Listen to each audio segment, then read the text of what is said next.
chuva lá fora. E vamos fazer um bate-papo aqui com os meninos hoje no nosso podcast Mulheres Poderosas, com um tema de suma importância, que é o quê? Tá?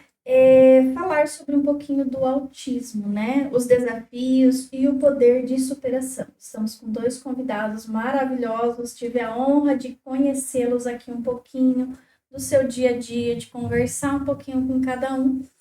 E aí nós vamos abrir aqui com eles, que é o Dr. Arão, que é médico, e também o Jimmy, que é o primeiro piloto autista reconhecido pela Confederação Brasileira de Autismo, tá? De automobilismo, errei aí. Ô, Regina, podcast ao vivo é assim, viu, Jimmy? Não ter problema, tá? Então, assim, a gente vai bater um papo super bacana, bem descontraído. E para começar, eu gostaria de, agradecer a presença de vocês dois aqui no meu podcast, no nosso podcast. Sejam bem-vindos e vamos falar um pouquinho da história de vocês. Quer começar, Arão? Pode ser. Vou chamar de Arão, por exemplo. Bom, meu nome é Arão, eu sou médico já formado há 5 anos, eu atuo no hospital particular aqui na cidade, atuo também no SUS e tenho consultório e a parceria com a Clínica Evoluir, onde eu também estou fazendo os atendimentos. Eu acabei recebendo o diagnóstico com 27 anos, hoje eu tenho 29. 27. Eu já fazia acompanhamento psicanalítico, com meu psicanalista, e ele sempre demonstrou, falando para eu ir em busca atrás de um diagnóstico, porque eu tinha muitos sinais. E com os 27 anos eu decidi pesquisar mais sobre, fui atrás do diagnóstico, tive a confirmação. Isso me ajudou a entender muita coisa que acontecia na minha infância, adolescência, durante a faculdade. Ou seja, o comportamento que muita gente classificava como estranho, peculiar, na verdade era uma neurodivergência, era o autismo. E lá a sua mãe, ela não detectou anteriormente alguma coisa diferente? Eu sou muito parecido com meu pai. É. Meu pai tem 84 anos, então eu sou muito parecido com ele. Então ficou complicado ela pensar que eu era diferente, porque eu era meu pai. Tipo, em comportamento, uma pessoa muito mais retraída socialmente, não gostava de estar no meio das pessoas, geralmente, estudava muito, e meu pai sempre me colocou também para falar. Sempre treinou uma habilidade minha na parte, você tem que saber falar. Então, Legal. não adianta. Significa que eu fico confortável em situações sociais? Não. Só aprendi a mascarar muito bem o desconforto e conseguir falar bem, porque meu pai falou, é essencial. Se você não conseguir conversar com as pessoas, vai ser bem mais difícil a sua vida. Você já não gosta de estar com elas. Então, pelo menos quando você estiver, treina. Eu treinei com livros, no treino do espelho, aprender a falar melhor, ter uma didática melhor, uma oralidade melhor para conseguir desenvolver isso. Então, todo aquele sentido de ser uma criança diferente, de ter pouquíssimos amigos, de sempre ser taxado como diferente da sala, de ser sempre nerd, praticamente, que pode ser dito, foi um processo peculiar, porque não era normal o suficiente para as pessoas, mas também não tinha todas as tipias daquela época, da década de 90, para ter um diagnóstico do autismo mais fácil. Entendi. E essa parte, seus pais te ensinaram antes de saber o diagnóstico? Antes, eu tive o diagnóstico com 27 anos, já era adulto, já era médico, já tinha minha vida. E aí você trabalhou bem antes? Bem antes, meu pai só foi me guiando, porque foi como ele foi. Ele me via como ele era quando criança. E aí ele tentou te polir aí para você poder não ter essa dificuldade aí na sociedade. Exatamente. Aquela história que quando as pessoas dizem do nível 1 de suporte. É estranho demais para ser normal, mas normal demais para a pessoa já olhar e falar que é autista. É um preconceito que muita gente na sociedade tem. E acaba que assim, a gente não percebe, né? Então, quem não conhece muito acaba não percebendo. Exatamente. E você, Jimmy, fala um pouquinho da sua história para nós.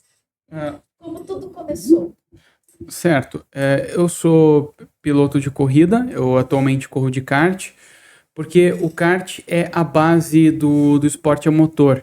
Então, quem vira piloto de corrida começa no kart, né? Eu acho que muita gente viu recentemente a série do Senna, ali mostra que ele correu de kart, então por isso eu corro de kart F4 atualmente.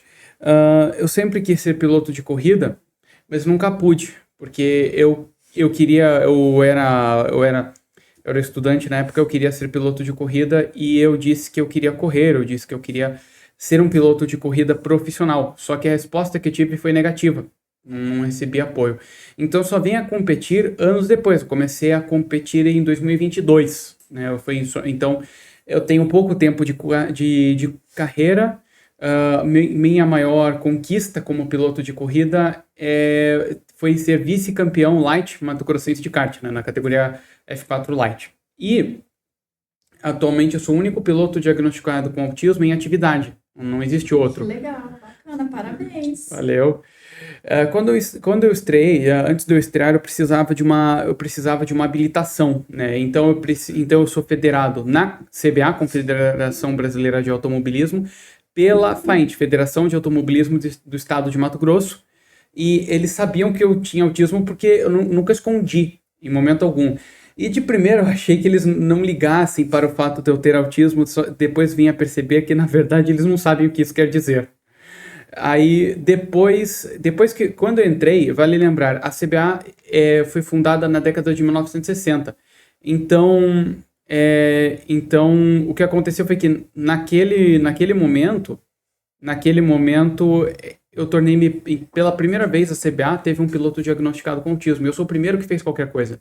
Eu sou o primeiro que pontuou, o primeiro que começou uma corrida, que terminou uma corrida, que começou um campeonato, que concluiu um campeonato, que subiu no pódio, que fez uma pole position, que fez uma volta mais rápida, que ganhou uma corrida e que conseguiu um Grand Slam, que é uma vitória perfeita. É a pole position, volta mais rápida e ganhar de ponta a ponta. Eu sou o primeiro que fez tudo isso, o único que fez isso, que fez tudo isso até agora. E por último, eu também disputei no ano passado o Campeonato Nacional de Kart, o Campeonato Brasileiro de Kart, o maior campeonato de kart do país. E a 59ª edição foi realizada no ano passado, fui lá, disputei. E nesse ano eu estou correndo na Copa Light, né? Na Copa Light, no Regional de Kart, no Campeonato Mato Grossense de Kart, mas a Copa Light é o maior campeonato de kart por pontos corridos. E eu sou muito bem recebido. As pessoas recebem-me muito bem. E, por último, eu sou um quebra-cabeça gigante. Não, eu acho que dá pra ver pelas fotos que, por ter autismo, eu decidi virar um quebra-cabeça gigante porque é o símbolo do autismo. Eu sou autista nível 2 de suporte e vou para as corridas com a minha mãe. Que linda a sua história, né? Muito bonita, assim, é interessante, né? A gente perceber que vocês podem voar para qualquer lugar que vocês querem. Né? Não é nada, isso vai dificultar a vida de vocês, né? Um pouquinho, né, Jimmy? Mas assim, eu acho que é mais a questão até das pessoas entenderem mais esse processo, né? É aquela coisa, a maioria das pessoas, pelo que vejo do automobilismo, não sabe o que autismo quer dizer. E a outra coisa, eles não sabem a diferença que é, porque acho que tem uma que tu disseste que tu falaste sobre a capacidade das pessoas com autismo, eu provo, pelo menos tento provar isso, porque eu acho que é uma coisa importante o Detran, né, não deixa autistas terem carteira de motorista normalmente. Eu conheço recentemente, aqui no Mato Grosso mesmo, teve um autista que disse que dirigiu por anos e o diagnóstico veio depois, ele já tinha 30 e poucos anos, que quiseram caçar a habilitação dele quando veio o diagnóstico. Olha aí. Ou então o professor lá de São Paulo, ele disse que dirigiu por vários anos e depois que ele foi diagnosticado, ele teve que recomeçar todo o processo para ter carteira de motorista. Mas eu sou um piloto de corrida, Ou seja, Olha aí, né? então, assim, Discrepância, né? Não tem porquê. não tem. Eu tento mostrar isso. Eu tento mostrar com essa divulgação que eu tenho. Eu sou um dos cartistas mais famosos do país, inclusive. Que chique, gente. Estamos aqui hoje, olha só, com duas pessoas maravilhosas, né? Ambos aí superando, né, as suas poucas limitações, porque aqui eu estava conversando com o Aron antes, nossa, assim, é extremamente inteligentíssimo. Você, então, nossa, eu fico muito lisonjeada. E até falando de pegar a carteira aí, você pegou carteira com quantos anos, Aron? Com 18, mas eu tenho pacientes meus que foram diagnosticados com autismo e queriam colocar na habilitação que eram autistas. A burocracia do Detran de Mato Grosso é tão grande que não vale a pena. E você não teve essa dificuldade? Não, eu não. Você nem colocou Eu nem nada. coloquei, porque no momento que meus pacientes chegaram falando, não, você tem que passar por perícia médica, você tem que passar por um psiquiatra que tem que estar conveniado ao governo, não sei o que, eu falei, Gente, vou Falei, ficar gente, quietinha, vou você tem, dirigir. você tem que levar o laudo neuropsicológico, não sei o que. Eu falei, cara, não vale a pena. Eu não preciso me provar o tempo todo. Tipo, eu já tenho o laudo, eu já tenho a carteirinha, Justo. eu tenho a carteirinha do governo do estado. Tipo, o governo do estado já chancelou isso. Então, por que eu preciso mostrar 1 milhão de papel de novo pra falar, olha, sou autista mesmo, tá? Não vai mudar meu diagnóstico. O diagnóstico não vai mudar hoje ou amanhã. Pode mudar o nível de suporte, transitar, mas o diagnóstico é um só. Minha paciente até hoje não conseguiu. Ela falou, tá bom, largou de mão. Largou de mão. Ah, E acaba que larga de mão. Renovou a carteira sem colocar o diagnóstico. Sem colocar diagnóstico. E vale lembrar que o mais bizarro é que eu aprendi a dirigir quando eu tinha 8 anos, que meu pai levou-me para uma estrada de terra, porque eu morava em Sinop. Eu aprendi a dirigir o Gol branco dele, que ele tinha um Gol branco, que eu aprendi a dirigir numa estrada de terra lá em Sinop. 8 anos, olha aí, que bacana. E meninos, eu vou fazer uma pergunta voltada bastante para a família. Como foi o momento em que a família, né, percebeu essa parte do autista, né, esse diagnóstico em vocês? E como que isso impactou na vida de vocês? Quando os pais receberam essa notícia e vocês receberam essa notícia, o Aron deixou, né, falou que foi com 27 anos, né? O Jimmy ainda vai falar da idade que isso aconteceu. Quem quer começar respondendo aí para mim? Bom, pelo que vejo, seria eu. Bom, eu fui diagnosticado no ensino médio, mas a minha mãe já tinha suspeitas. Ela via que eu não era normal. Ela própria dizia, ele não é normal, tem alguma coisa aqui. Mas os outros não viam, né? Não viam como essa minha anormalidade. E eu tinha problemas, né? Eu tive problemas durante a minha infância e quando fui diagnosticado, né, no ensino médio, então assim, eu já não era mais criança, minha infância inteira já tinha passado, eu tinha virado adulto naquele momento. O diagnóstico, para mim, pelo menos, serviu como uma explicação. Por que eu era diferente, porque eu percebia-me dessa forma e porque eu tinha dificuldades para fazer coisas que as outras pessoas simplesmente não têm dificuldade nenhuma. Porque para mim, eu até digo isso, ser autista significa nascer com dificuldades extras. É isso que significa, pelo menos para mim. E aí, quando fui diagnosticado, eu não escondi, eu saí falando para os meus familiares. E aí aqui está, a minha mãe de início pensou que eu seria o próximo Steve Jobs, o Bill Gates. Acabou que eu não sou nenhuma dessas coisas, né? Eu sei que eu não cheguei nesse nível, mas acho que ser piloto de corrida não... Nossa, é uma grande visão aí. E aí que está, eu contei, eu saí falando e depois isso passou a ser de conhecimento das escolas em que vim estudar depois. Mas eu acho que o pessoal, né, não sabia o que significava autismo necessariamente. Os meus familiares que convivem comigo, eles foram aprendendo na prática o que isso quer dizer, né, aprendendo com a convivência comigo. Anos? Isso foi no ensino médio, já faz tempo isso.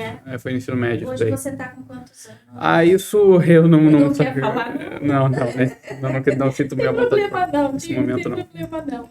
E o seu, como foi? Bom, A sua família? na minha família foi tipo, então é por isso que você é assim. Tá bom. Tipo, minha mãe e meu pai falou, tá bom. Tratar naturalmente. Tipo, pra eles não foi uma surpresa. Foi tipo, tá, segue a vida. Agora, pra mim que teve muito mais impacto. Porque eu consegui entender os motivos de certos comportamentos e umas dificuldades, muitas vezes, de entender certas coisas a ser ditas, ter alguns filtros melhores sociais, entender que certas coisas não podem ser ditas, que pode ser interpretadas de maneiras diferentes. Então, isso tudo aí foi uma. Quando eu tive o diagnóstico, eu comecei a me policiar mais em relação a isso. Que é justamente uma das características do autismo é a literalidade. Muitas vezes eu tenho uma dificuldade ainda de interpretar certas coisas, certas falas, e às vezes eu falo uma coisa muito literal que eu leio e falo, e se a pessoa pensar que é outra coisa? Eu tenho que tomar muito cuidado muitas vezes, porque o autismo ele não me isenta de tentar interpretar, mas às vezes eu posso ser mal interpretado ou as pessoas podem falar alguma coisa pra mim que eu vou ficar tipo, repete pra mim de outro jeito, só pra ver se eu tô entendendo direito. Entendi. Então isso pra mim que foi o mais diferente, fora que quando eu ia fazer coisas básicas, tipo, vamos num shopping, eu sempre me incomodava muito com as luzes. E eu, quando eu decidi sempre estar usando o crachá, foi justamente pela questão da representatividade e também para um conforto meu, de eu poder falar, tá, eu vou de óculos escuros no shopping, tô nem aí. Tranquilo. Tranquilo, não Boa, vou. vida que segue. Vou me olhar. Me olhavam estranho quando eu ia ser um crachá. Continuo olhando, olho, mas desvio um olhar depois. É tipo, tá bom, ele tem um diagnóstico. Então isso foi um alívio na minha saúde mental enorme. Do ponto de vista de conseguir compreender melhor as situações, compreender melhor o que acontecia, ter desenvolvimento melhor nesses aspectos. Entendi. E na infância e adolescência de vocês sofreram muito bullying dos amigos, dos colegas, que não sabiam, porque também vocês já foram diagnosticados um pouquinho mais, com mais idade. Como que foi esse processo de vocês aí com esse pessoal principalmente escola, né? Que eu acho que é a escola que é o que mais o pessoal cutuca. Sim. Como foi aí? Vamos começar pelo Arão agora? Vamos fazer aquele bate-papo. Sim. Um começa, outro... Ó, na infância eu tive situações de bullying que na época que eu era criança não era colocado como um bullying, era como coisa normal de criança, só que hoje a gente vê como um bullying, que eu sempre fui o aluno excluído. Só me chamavam se fosse para resolver algum problema. Eu era e ainda continuo sendo muito bom para resolver problemas. Há uma dificuldade que eu vou procurar uma solução. Então, sempre fui o aluno que não dava trabalho, que tirava as boas notas, então, e sempre preferia a professora, vamos trabalhar em grupo lá, deixa eu fazer sozinho logo. E eu já sei que não vou ter grupo, Gostava de... já deixa eu já evitar esse tipo de situações. Então, esses foram cenários que, para mim, foram mais complicados. Que eu fui lidando aos poucos, porque o colégio é um ambiente muito social, muito de estímulo, tem muita coisa. Então, para conseguir estar ali, é todo dia uma dificuldade, estímulo demais, ter o shutdown, que é a exaustão depois do colégio. Então, sempre teve essas nuances. E os colegas não colaboravam, a maioria. E até porque às vezes não entendiam, Não, né? eles não tinham como entender, porque é aquela história. O Arão tem dificuldade de fala, ele fala bem, mas fala pouco. Ele tira nota alta, ele não pergunta muito, então tá tudo bem. Ele não faz bagunça, o máximo que ele fica jogando no celular. Tudo o professor quer, né? Exato. Gosta, né? Tipo, o máximo que acontecia eu estava encostado na parede, olhando por nada, só que absorvendo o conteúdo. Então, pra eles, tanto faz, tanto fez. Para os colegas era tipo, nossa, ele não presta atenção, tira boa nota, nossa, não sei o quê. Então, essas foram dificuldades bem que foram marcando a minha vida, que até hoje eu tenho dificuldade de fazer amizades. Por causa disso, que tipo, as pessoas dificilmente me entendiam. Então, eu preferia me isolar e ficar sozinho. E você, Dina? Bom, comigo foi uma coisa muito complicada, porque uma coisa que eu acho que vale a pena mencionar é que meu pai planejou a minha vida inteira. Então, Porque a minha mãe até fala sobre como antigamente o mundo era mais autista, por assim dizer. As coisas antigamente eram mais claras. No caso, antigamente não tinha essa de uma pessoa nascer e não querer ser o que ela nasceu. Né, o homem era o homem, a mulher era a mulher, né, uma pessoa seria nobre ou plebeia, assim era antigamente. No caso, o meu pai nasceu nos anos 1960, minha mãe também, então não era exatamente desse jeito, mas as coisas eram mais claras. E o que acontece é que eu nasci numa outra época, numa época em que as coisas não são exatamente desse jeito. E, como coloquei, meu pai queria que eu nascesse, fosse para a escola, fosse um bom aluno, fizesse faculdade, casasse, tivesse famílias e um dia eu morresse. Eu não quero morrer pelo menos para sempre. Eu quero ser imortal. Não sou, mas eu quero ser. E o que acontece é que eu não queria ir para a escola. Eu não gostava. Na pré-escola até que não foi tão difícil, porque a pré-escola ele até dizia que não gostava de pagar por recreação e queria que eu aprendesse alguma coisa. Então não foi tão complicado assim a pré-escola para mim, não. Mas depois da pré-escola as coisas começam a mudar, porque nós temos que aprender as coisas e eu questionava muito, porque vivemos no século XXI, nós temos computadores, nós temos celulares, nós temos internet, por que não usamos? Por que tem que ser naquele método arcaico da professora escrever na lousa e a gente ter que reproduzir na caneta? Isso é uma coisa complicada para mim. Eu tenho dificuldade motora, né? Isso é uma coisa importante. A minha coordenação motora é péssima.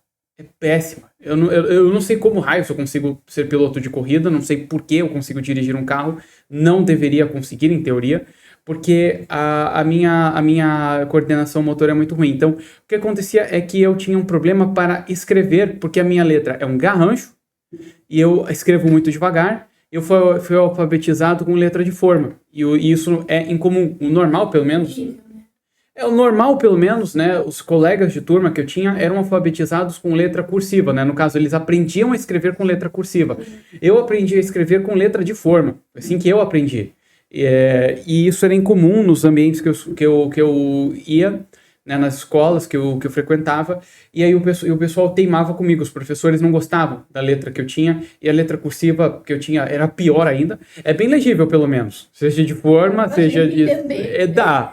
pelo menos é legível. É um garrancho, é lenta, mas é legível. E uma coisa importante que aconteceu foi que, durante esse período, a palavra que mais diziam-me era a seguinte: copie, porque eu demorava muito para copiar, eu tinha esse problema. Então era na base de copiar e colar, eu questionava esses métodos e eu sempre questionei esse sistema. Eu dizia, por que eu preciso fazer isso? O problema é, eu tinha um autêntico desinteresse pelo que estava sendo ensinado. Eu não queria aprender aquelas coisas.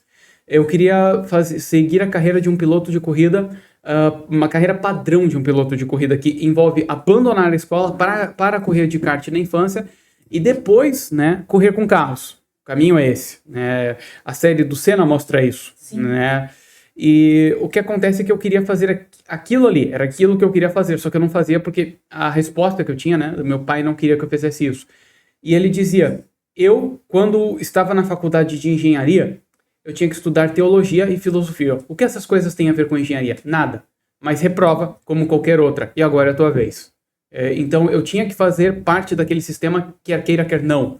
Eu tinha que seguir regras e eu não podia questioná-las, porque não gostavam de alguém que questionava. Esse era um problema que eu tinha na escola. Outro problema que eu tinha na escola era o barulho. A pré-escola era muito mais silenciosa porque o número de alunos era muito pequeno.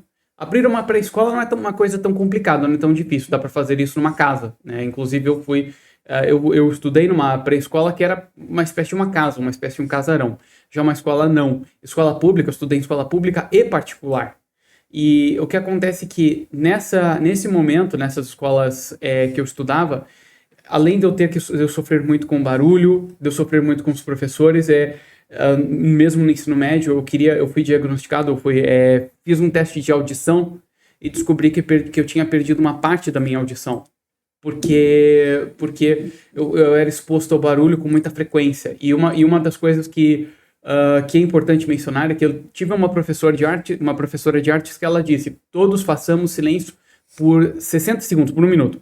60 segundos, ninguém fala nada, para escutar o som do ambiente. Então pudemos escutar o som do ambiente de uma escola e realmente é muito barulhento. E o que acontece é que além de perder uma parte da minha audição, eu era alvo, né, de justamente das brincadeirinhas, né, do bullying por parte dos outros, porque era comum eu sempre ser ou socado, ou chutado pelas costas, ou então juntar vários para bater em mim, ou então ser apedrejado à distância, porque a calçada, né, ela quebra uma parte, aquela parte quebrada vira uma pedra, joga em mim em a longa distância, ou então o meu cabelo é cacheado. Se eu cortar, deixa bem curto, fica lisinho. Mas se não deixa curto, fica desse jeito aqui. O pessoal não gostava e desmontava a caneta e soprava bolinha de papel babada que grudava muito bem no meu cabelo. Algumas eu só percebia quando chegava em casa. Meu Jimmy, também passei por várias situações assim quando eu era criança. E fora, né, o clima de Cuiabá, né, o clima de Cuiabá, então, eu mesmo tenho caspa às vezes, então eu tenho que usar shampoo anti-caspa. Esse é o shampoo que eu uso, inclusive, né, então eu passei a cortar o cabelo mais curto, então a escola foi um período muito difícil para mim, e eu só fazia porque eu pensava, o que eu faço, né, assim, eu vou lá, a escolarização é importante, mas a educação formal não. Aí o que aconteceu foi que depois que eu descobri que eu poderia sim ser piloto de corrida e que eu poderia começar mais tarde, eu disse o seguinte, eu não estudo mais. Eu abandonarei a escola e para dedicar meu automobilismo, aí minha mãe disse, não, filho, só falta pouco para terminar o ensino médio, só termina o ensino médio, depois faça a coisa que queres fazer, que é justamente ser piloto. Eu fiz um curso de mecânica básica na prática, eu tinha um problema porque eu gostava da aula e dos professores que tínhamos, mas da turma não, porque não gostava, porque eles desvirtuavam. Inclusive, o primeiro professor que tive, ele saiu, ele abandonou a turma para ir para Renault.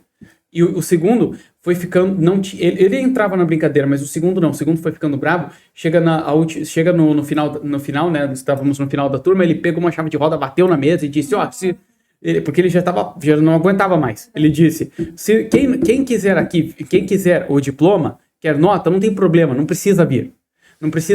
Eu dou nota, dou presença, mas não venha atrapalhar a turma que de fato quer aprender. Não gostaste do meu jeito de ensinar, é só ir reclamar na secretaria, né? Então, e o pessoal fazia as brincadeiras, e eu sempre tive muitos apelidinhos, e eu nunca entendi muito bem. Então, eu não gostava, eu sempre tive essa dificuldade de entender essas piadinhas. Às vezes o pessoal tirava sarro de mim, eu não percebia.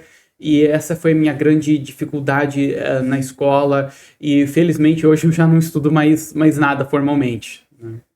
E eu acho que também, assim, isso acho que é de cada um de vocês, né? Vocês vão aí no dia a dia de vocês acho que vão tentando se adaptar, né? Nessa correria do dia a dia. E agora, falando um pouquinho mais focado, vou fazer uma pergunta diferente para cada um de vocês. Vamos lá para o Aron. Aron, fala um pouquinho para mim do seu dia a dia como médico, como é os seus atendimentos, se teve algum paciente que você atendeu, que você gravou, aquele paciente que não sai da sua cabeça, que realmente você sempre lembra dele em algumas determinadas situações. Me fala um pouquinho do seu dia a dia no seu trabalho, seus atendimentos. Vamos lá. Eu vou falar um pouco mais do consultório que do pronto atendimento ou da parte do SUS, porque são atendimentos mais rápidos e não consigo mostrar tanto como que seria uma consulta, que para mim eu sempre busco que o paciente seja atendido de maneira integral. Ou seja, ele chega para mim às vezes com uma queixa específica. Um exemplo, uma paciente que chegou com uma queixa de enxaqueca, que já tinha rodado vários neurologistas, às vezes muito bons, mas que não foram tão atrás de descobrir o porquê. Focaram na parte cerebral dela.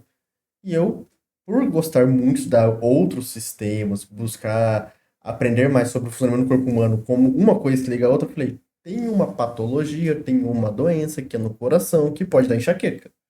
Vamos fazer um exame para confirmar? Fizemos exames, confirmamos, fizemos o procedimento, o paciente nunca mais teve dor de cabeça. Que bacana. Então, é o que eu sempre tento buscar no meu consultório. É sempre fazer esse atendimento mais integral, para o paciente, buscar que ele entenda que às vezes o emagrecer, por exemplo, não é só utilizar uma medicação para isso. É isso e também entender o seu corpo e entender a sua mente. Tentar buscar que seja retomado, o que eu tento fazer na medicina, é retomar aquela ideia de o paciente ter um médico dele. É aquele seu médico que você vai ligar para ele para qualquer situação, para qualquer problema. Ah, é um problema de dor de cabeça. Liga para o seu clínico.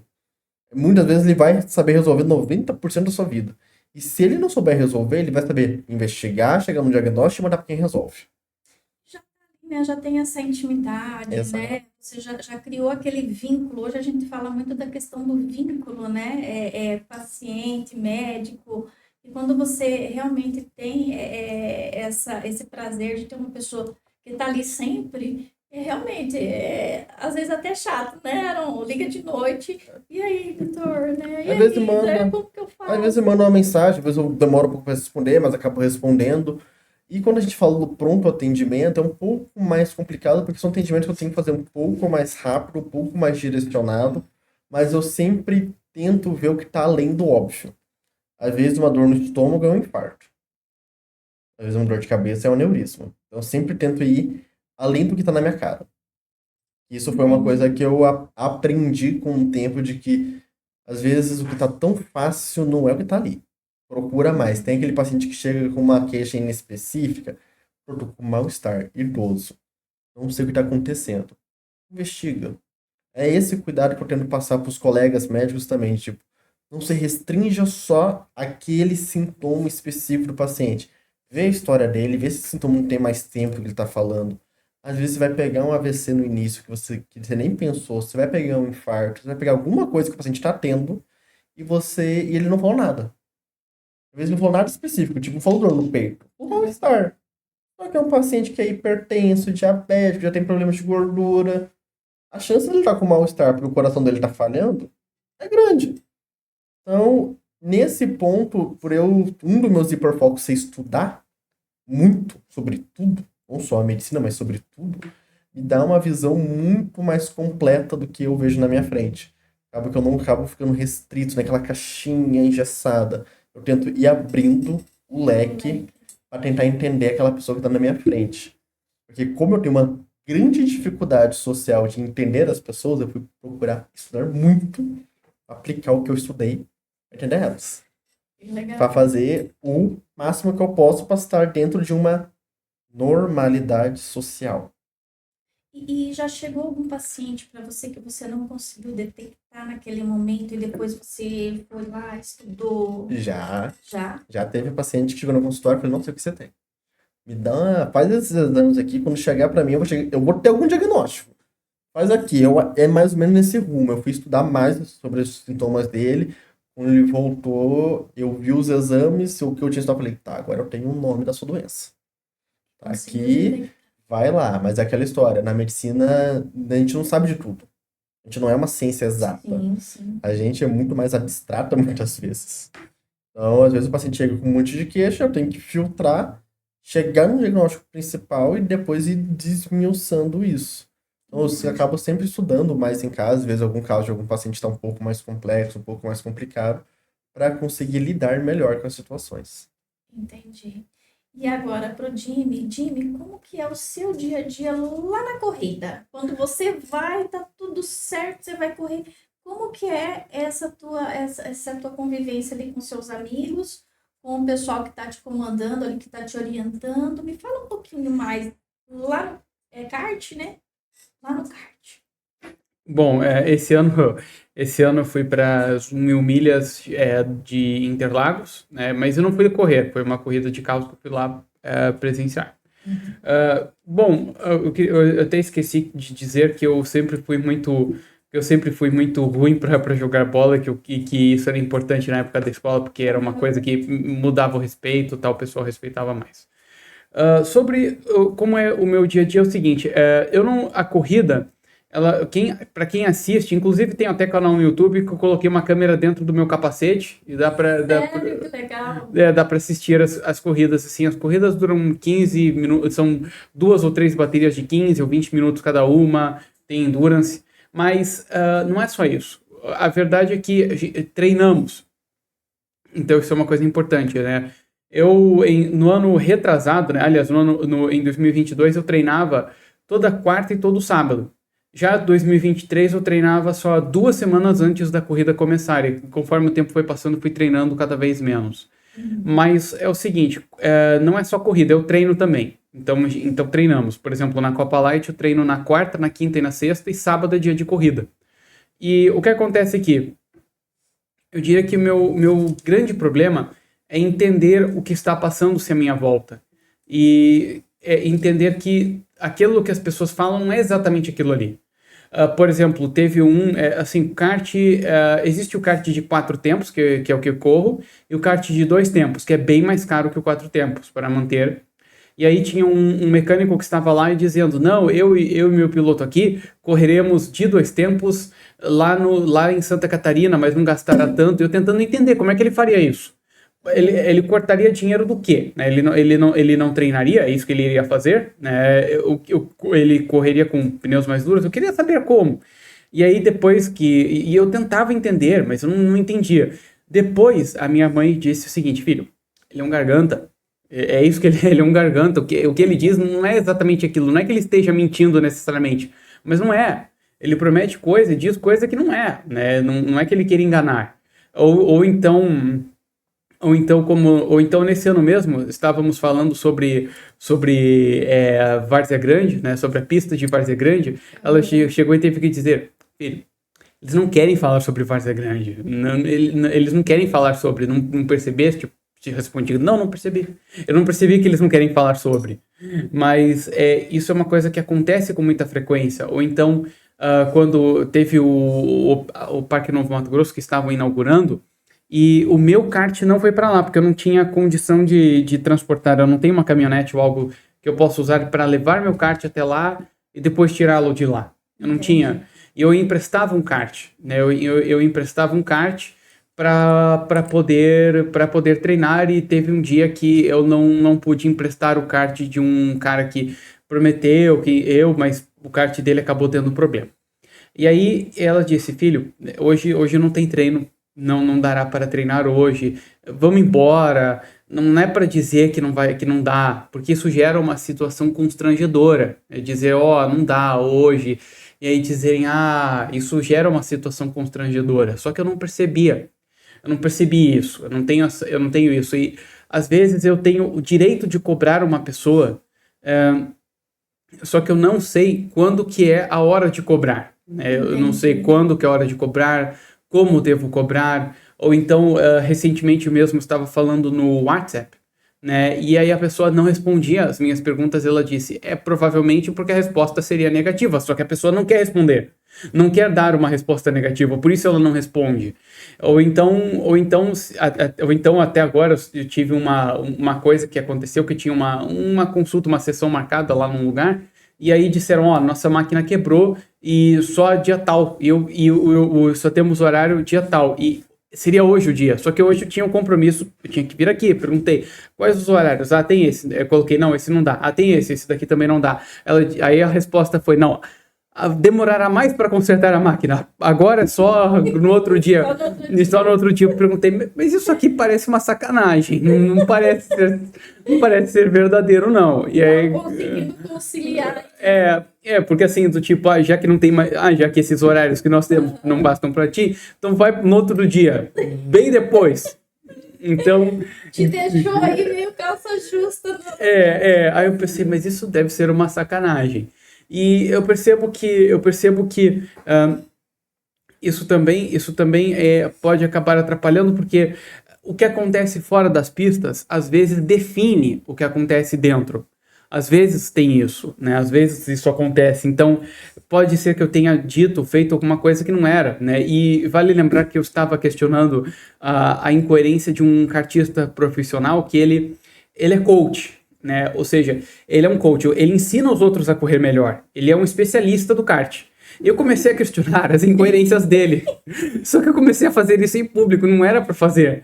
E aí a questão, eu cometi um grave erro, não era para ter feito aquilo.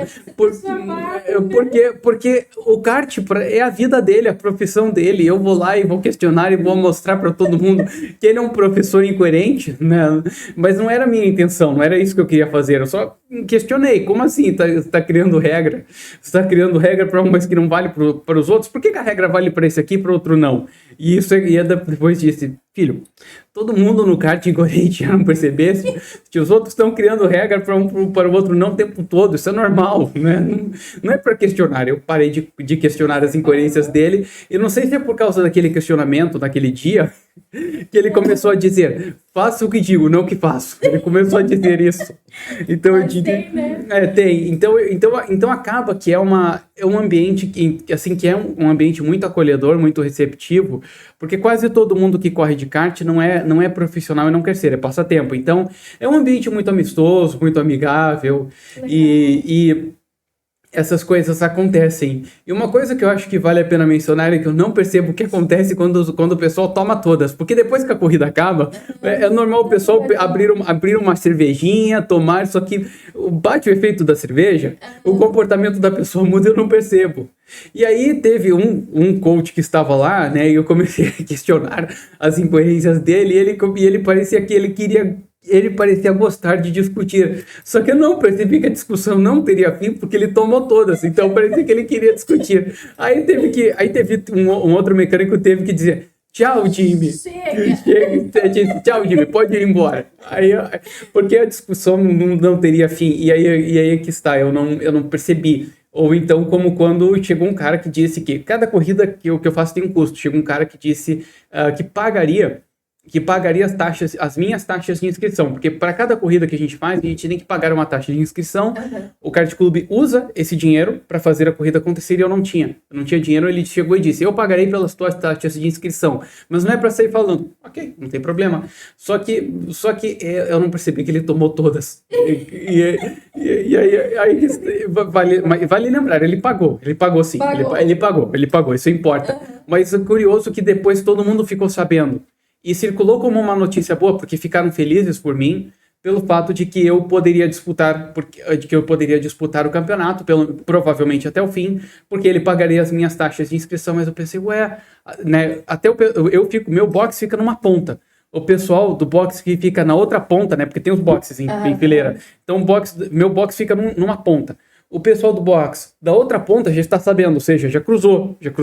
O kart clube inteiro já sabe disso. Mas por quê? Eu não contei pra ninguém. Eu acho que ele saiu falando. Ele próprio saiu falando. Mas felizmente ele pagou, depois ele parou de pagar. Mas é uma coisa, essas coisas acontecem e eu não percebo, eu tenho dificuldade de perceber, eu tenho dificuldade de entender.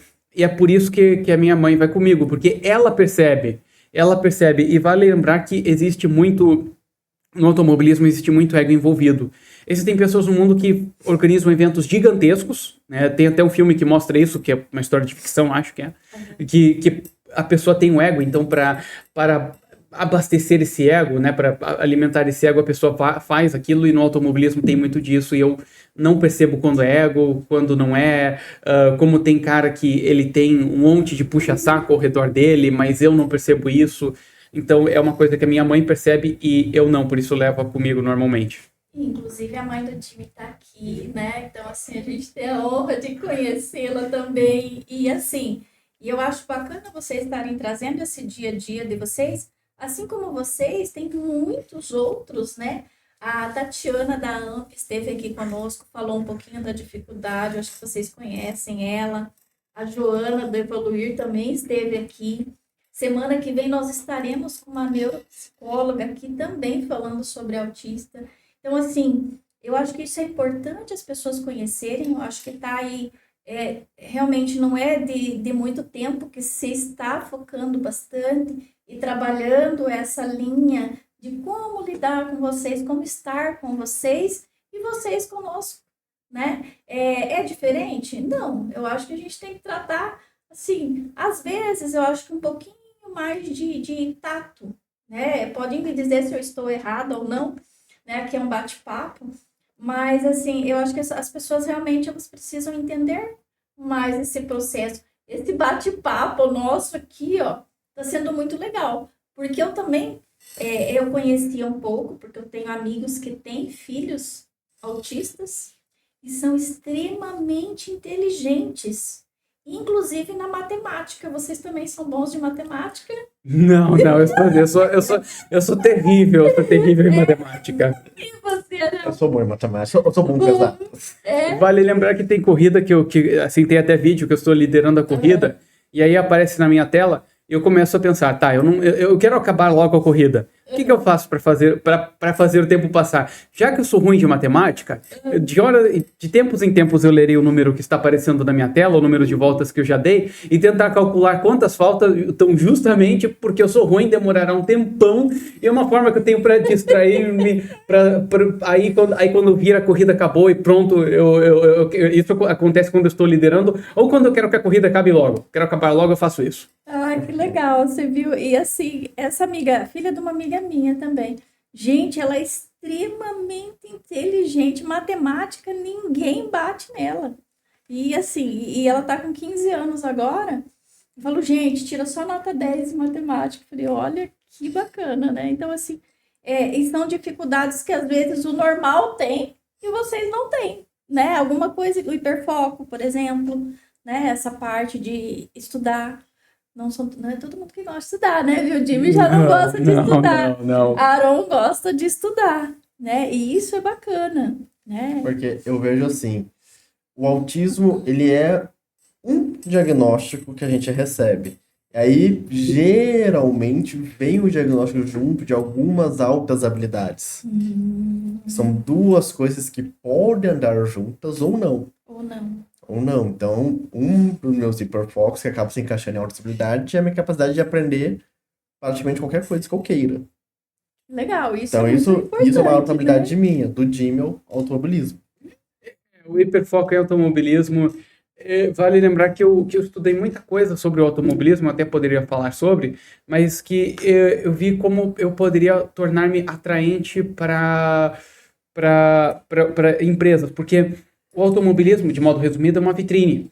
O automobilismo é uma vitrine. E é um jeito de tentar mostrar, né? Então, aparece muito. E aí o que acontece? Como poderia eu tornar-me mais atraente para as marcas? Porque piloto de corrida, por diversas vezes, ele vive disso. Ele vive dos patrocínios que ele recebe. Sim. Então, foi uma coisa assim... Só que eu precisava melhorar a minha forma de falar, por exemplo...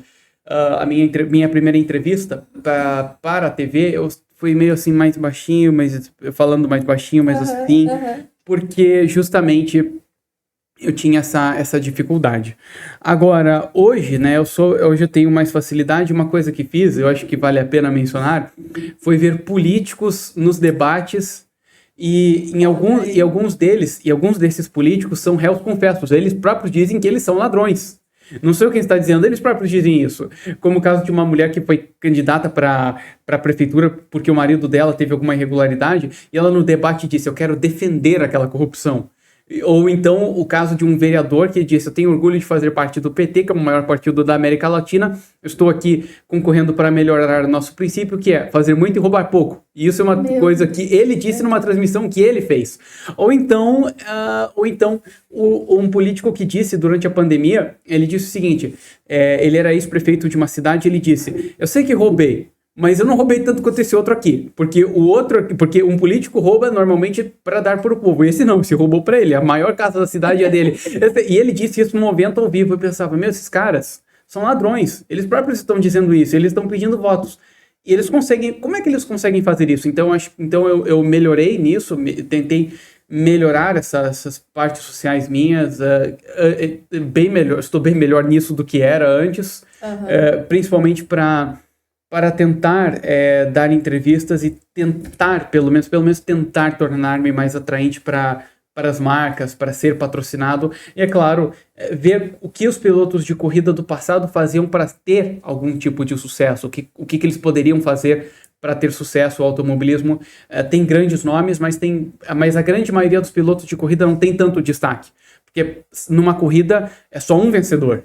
É só um vencedor, é só um campeão. O ano inteiro é um campeão só. Então a maioria Então eu vejo como posso fazer para que eu seja um piloto de corrida, para que eu seja bom no que faço. Então é uma certa forma de estudar, eu diria. Sim, eu acredito que assim, tudo que você faça para melhorar o seu pessoal é em cima de estudo, né? É vendo um vídeo, é observando como um faz, né? Eu acho que vocês têm muito essa habilidade aí de observar. Eu gosto muito do quê? De tato, né? Eu sou muito tato, eu gosto de pegar. Então, assim, eu aprendo muito fazendo, né? Tem gente que só de olhar, né? Já consegue. Então, bacana esse. Você conseguir desenvolver isso em você. Eu acho que isso é importante, né? Você se autoconhecer também, né? Quais as dificuldades que você tem aí no seu dia a dia.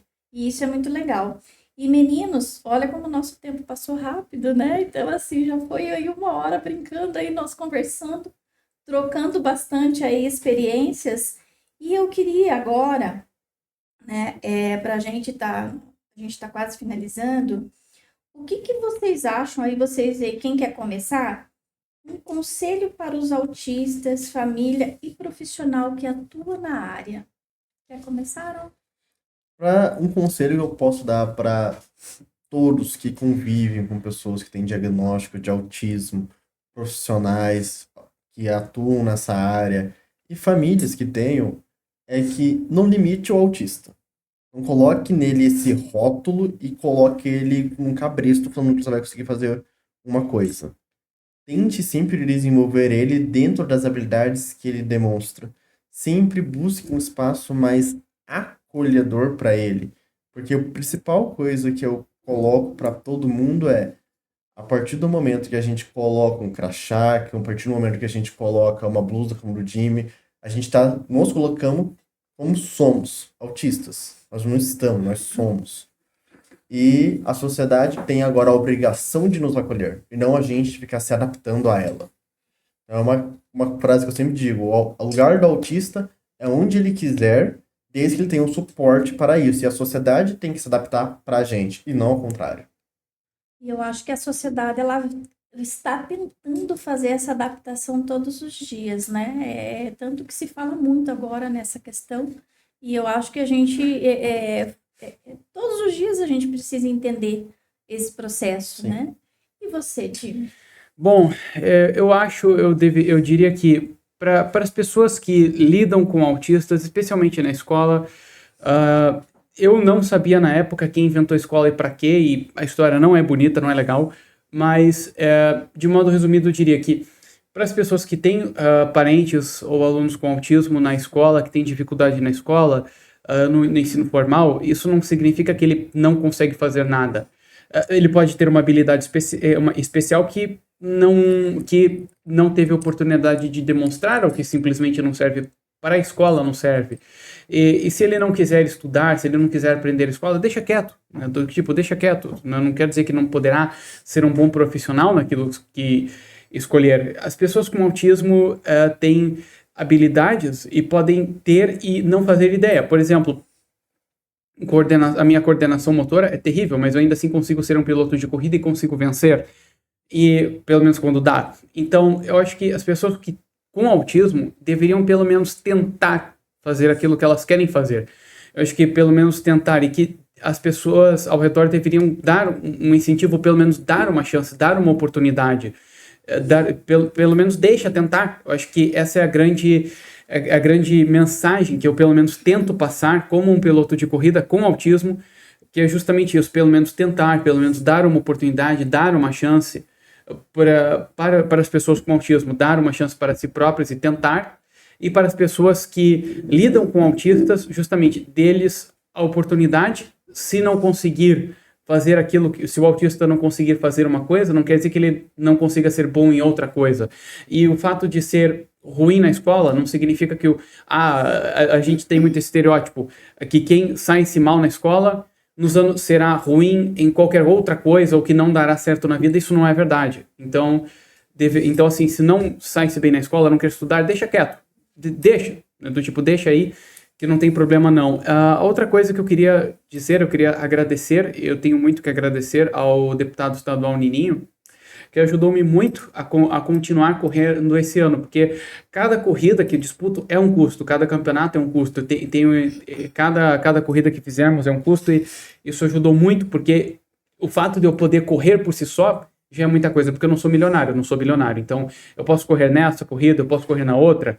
E graças ao deputado Nininho, eu estou indo ao Instituto Inca, a ajuda que recebo também da CECEL, da Secretaria de Cultura, Esportes e Lazer do Estado de Mato Grosso, o secretário, ex-judoca, atualmente secretário Davi Moura, e o secretário adjunto, o Beto Corrêa. Eu recebo muita ajuda para conseguir continuar correndo. Enquanto der para continuar correndo, eu continuarei correndo, continuarei na pista, mostrando as capacidades de uma pessoa com autismo, uma pessoa no TEA, o que uma pessoa com autismo pode fazer vestindo-me como um quebra-cabeça gigante. Isso é legal falar, né? Então, assim, e essa era uma pergunta que eu ia fazer lá no final, mas eu vou deixar para o final, para vocês falarem aí como te encontraram, como consultar contigo e como te patrocinar. Daí a gente vai falar no final para vocês poderem falar, né, um pouquinho dessa parte. Mas isso é muito importante. E eu acho que assim também, agora, né, muitos profissionais estão se capacitando até melhor para poder entender melhor, para poder trabalhar melhor esse lado do autista, como vocês falaram, né? Hoje a gente tem inúmeros profissionais aí que atendem, né? Tem aí o neuropsicólogo, psicólogo, fala aí, vocês sabem mais que eu dessas profissões, né? Fono, enfim, às vezes consegue detectar lá da infância, isso é muito importante, a gente frisa muito essa questão, né? De quanto antes diagnosticar, melhor ainda, né? Não passar pelo sofrimento, porque às vezes é um sofrimento para quem não conhece, ou quem está ali já, vamos falar assim, lá com os seus 30 e poucos anos, tem gente que não sabe, não foi diagnosticado, né? Ou que começou a se entender, ou conhecer um pouquinho e começar a falar assim, nossa, eu tenho isso, eu tenho aquilo, sou diferente. Não é verdade? Quantas e quantas pessoas, e vocês ainda, graças a Deus, tiveram a oportunidade, né? A família estar presente, eu acho que é muito importante, né? Enfim, e agora eu só quero agradecer aí mais um pouquinho a presença de vocês novamente, aos nossos patrocinadores, porque também a gente tem os patrocinadores nossos, a JM Hospitalar, né, que é onde está a nossa sala do podcast, a Ores Marketing Digital, que faz toda a programação, os meninos que ficam aqui conosco no podcast, a Hilt Contabilidade, a TV Mais, lá no Rio Grande do Sul. Inclusive, meninos, nós temos também lá no Rio Grande do Sul toda terça-feira. Então, você vai aparecer lá no Rio Grande do Sul, viu, meninos? A Teste Tudo MT também, que é um outro podcast. E também solicitação de patrocínio às pessoas que a gente ajuda aí, que é o projeto As Mulheres do Bem, que tem esse projeto lindo, maravilhoso, né, de ajudar as mães solos. E também a Casa Caminho Redentor, lá do Tijucal. Então, eles precisam de muita ajuda, enfim. Quem tiver interesse de nos ajudar, entre em contato conosco depois, que a gente vai passar maiores informações. E agora, meninos, para a gente finalizar o nosso bate-papo, para conhecer um pouquinho mais a fundo vocês, vamos começar. Eu pergunto, Jimmy, Aron, tá? É coisinha rápida, só para o pessoal conhecer um pouquinho mais vocês. Cor preferida? Vermelho. Sua? Azul. Azul. O que mais gosta de fazer? Correr, né? Correr, competir, pegar o volante. Legal. É isso que mais gosto de fazer. Falou bastante hoje, né, Jimmy, de corrida, né? Sim. Isso é legal. Estudar. E você estudar. É maravilhoso. Família para você? Eu diria que a minha família é complicada, difícil, mas eu vendo os outros, eu diria que a família é importante não só para pessoas com autismo, mas que pessoas com autismo precisam e muito, muitas delas precisam muito do suporte familiar, porque realmente pode fazer muita falta. E para você? Alicerce. Passear onde? Se fosse qualquer lugar do mundo, eu acho que eu gostaria de turistar o mundo, mas se fosse hoje, eu acho que seria no shopping. É, bacana. E você, Arão? Natureza, qualquer lugar que tiver natureza, assim. Vocês gostam de fazer? Eu gosto de estar mais isolado, então natureza é um É, lugar para se isolar bem. é. E a mensagem que você deixa para quem está nos ouvindo hoje? O que você deixaria aí, o seu legado para quem está nos escutando? Bem, eu queria dizer que, apesar de tudo, eu sei que sou eu quem corre e mais aparece e fico famoso, mas a verdade é que nenhum piloto de corrida faz qualquer coisa sozinho. Eu mesmo não seria o que sou agora se eu não tivesse ajuda de quem tenho agora. Por exemplo, eu por muito tempo, assim, eu tenho o patrocínio da equipe Evoluir, eu agradeço muito porque eles acreditaram, né, quando as outras marcas não acreditaram, né, patrocinando. Eu tenho muito que agradecer ao Kart Clube de Várzea Grande pela ajuda que eles deram, né, para que eu pudesse correr, para que eu pudesse competir. Ou então eu posso competir em São Paulo porque eu tenho a ajuda do meu coach, o Alex Grigoloco, Oh, legal. que é louco bastante para vir correr com a gente lá em Várzea Grande e depois para colocar-me para dentro da equipe. E aí eu tenho a marca dele, que eu tenho essas marcas aqui da equipe Evoluir, Que legal. do Alex Grigoloco e assim, é como eu coloquei antes, eu não sou milionário, não sou bilionário, eu infelizmente sou um mero mortal, não há muito que eu possa fazer, então assim, eu preciso de patrocínio, quanto mais melhor, então quem puder, por favor, patrocine, eu faço o meu melhor para dar retorno para o patrocinador, eu realmente tento mesmo, então a minha mensagem é para as pessoas para as pessoas com autismo, quem puder, por favor, veja a minha corrida, mas eu pelo menos mostrar que uma pessoa com autismo, por mais que digam, que não pode sim fazer muito e para sempre correr atrás dos seus sonhos, como eu corro atrás do meu, pelo menos tentar, porque é como eu coloquei, não deixam me ter carteira de motorista, disseram que eu não poderia dirigir, mas hoje eu sou um piloto de corrida, então eu tento passar essa mensagem aí, é isso que eu digo para quem está ouvindo, para as pessoas que têm autismo e para as pessoas que lidam, que convivem com pessoas com autismo. Bacana. E você, Aaron? Bom, a minha mensagem que eu deixo para todos que estão aqui nos ouvindo e que podem ouvir depois é: lembre-se sempre que o autista vai estar onde você menos imagina. Muitas vezes podem ter médicos que ainda não têm um diagnóstico, ou médicos que têm, que ainda não usam o crachá, porque querendo ou não, dentro do meu meio ainda existe muito preconceito, muitos enfrentamentos, muitos profissionais que não aceitam esses diagnósticos e vindo para outro colega. Então a gente sempre tem esses atritos. Então eu coloco que o autista, quando ele recebe o diagnóstico, principalmente se ele tiver uma profissão mais tradicional, que ele coloque esse colar no pescoço, que ele coloque esse colar aqui para representar, para que mais gente consiga ter destaque e consiga ajudar. Porque quando um aparece, não é por nós, é por todos. Então, eu deixo essa mensagem para vocês que estão escutando, para vocês que estão vendo também no YouTube, para a gente sempre conseguir colocar na posição de destaque. E não somente no mês de abril fazer isso, mas sempre quando alguma empresa, algum lugar for falar sobre autismo, chama um autista junto. Não coloca só o profissional ali falando, coloca quem realmente sabe o que está falando, quem realmente vive isso. Não se limite apenas a questões profissionais ou a questões técnicas. Coloque alguém que tem vivência, porque isso é o mais importante. E para quem quiser me acompanhar nas redes sociais ou quiser marcar consulta, eu faço parte da equipe da Evoluir. No Instagram deles tem o meu Instagram, que é o meu nome, que é o arão.mos, que é um sobrenome mais difícil. Então É difícil. é mais tentei fácil olhar. pronunciar. Acho que é mais fácil olhar no Instagram da equipe Evoluir. A gente tem vários posts compartilhados juntos.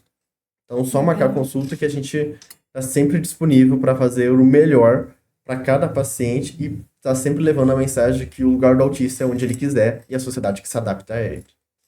Você quer deixar o contato também para quem quiser te patrocinar? Claro. Quem agencia-me hoje, quem agencia minhas redes sociais e lida bastante com essas questões é a Projetax, uma agência de pilotos que agencia outros pilotos de corrida. Eles, por exemplo, têm, além de mim, né, porque eu tenho autismo, eles têm um piloto com síndrome de Tourette, o outro que é cadeirante e um outro que tem paralisia cerebral, por exemplo. Nossa. Então, ou pode entrar ou em contato com eles, né?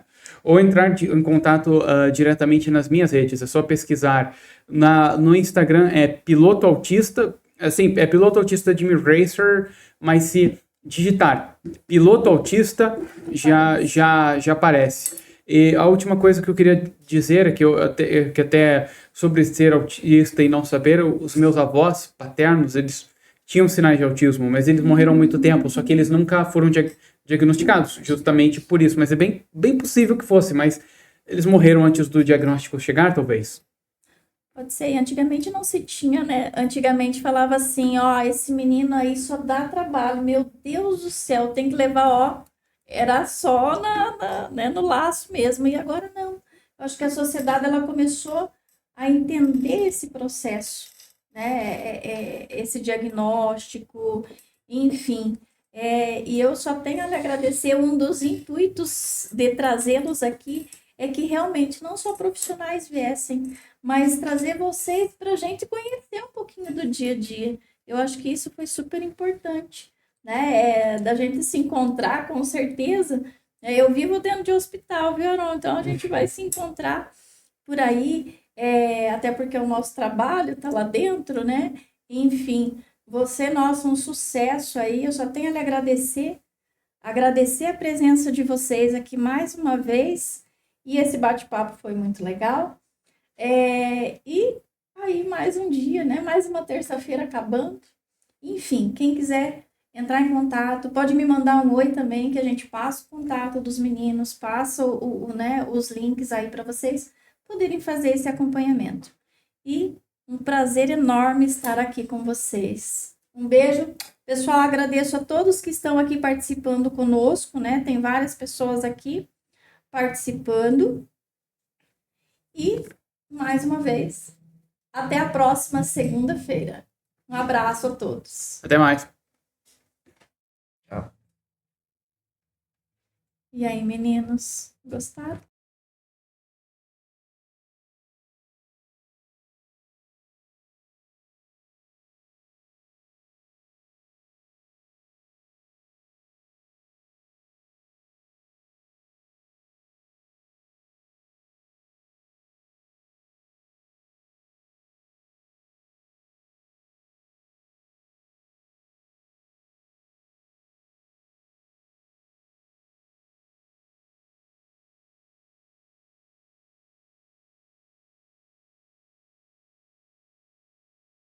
Aqui, gente, esqueci, pelo amor de Deus, uma lembrancinha para vocês.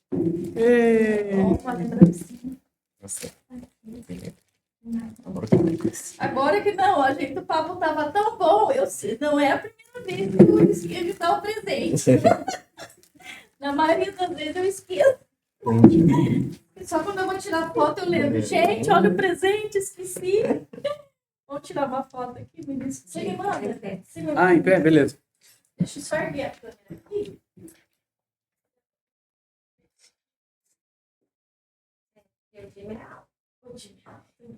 E para piloto de corrida isso não é uma coisa boa, não. Não? Não. Vai ser menor? Sim, porque no primeiro tem a questão do peso, né? Tem um cara que tem um baixinho lá que é o tal do Cezinha, né? Qual que é a altura do Cezinha, mãe? 1,70 m no máximo. O que acontece é o seguinte, no kart, o regulamento diz que nós temos que ter 183 quilos ou mais, o kart mais piloto. Ele, por ser bem magrinho, ele pode entupir-se de comida e não tem problema. E outra coisa importante é que eu gero mais arrasto, isso é no kart. Já num carro de corrida, eu preciso se eu fosse correr num carro do tipo Fórmula, fosse correr de Indy, eu precisaria de uma cabine maior. E isso faz com que o carro acabe com os pneus mais depressa, acabe com combustível, o meu peso, a minha altura atrapalhariam. E já teve piloto que foi barrado de sair na Fórmula 1 porque o ombro dele estava mais à mostra do que deveria, porque ele era muito alto. Já aconteceu isso, agora nos carros do tipo Fórmula, carros de GT não é tão problemático, carros de NASCAR, de Stock Car não é tão problemático isso, mas carros de Fórmula e kart já é mais já atrapalha. Maior, sim. É, E de vivendo desse lado, o que que você é maior que tem no lado? Desse lado, tira a foto aqui, você vai botar seu celular aí. Tira também.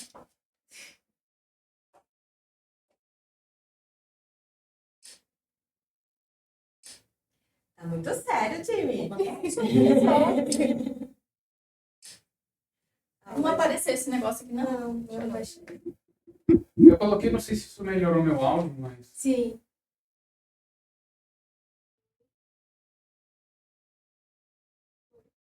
Ah, então dava para entender-me melhor, porque eu coloquei o Sim, microfone. dava pra escutar por conta do microfone. No nível que vocês dois tiveram, autista nível 1 de suporte, autista nível 2 de suporte. Não sei o quanto que dá para perceber a diferença. Tá. Tá? Então, eu costumo frisar, o de nível 2 de suporte. Meu universo é nível 2 e nível 3 de suporte. E nós temos, como o Aron falou muito bem ali, os autistas para falar, mas do nível, alguns do nível 2, porque nem todos, o Jimmy não tem deficiência intelectual. Os de nível 2 têm deficiência intelectual. E os de nível 3 é mais comprometido.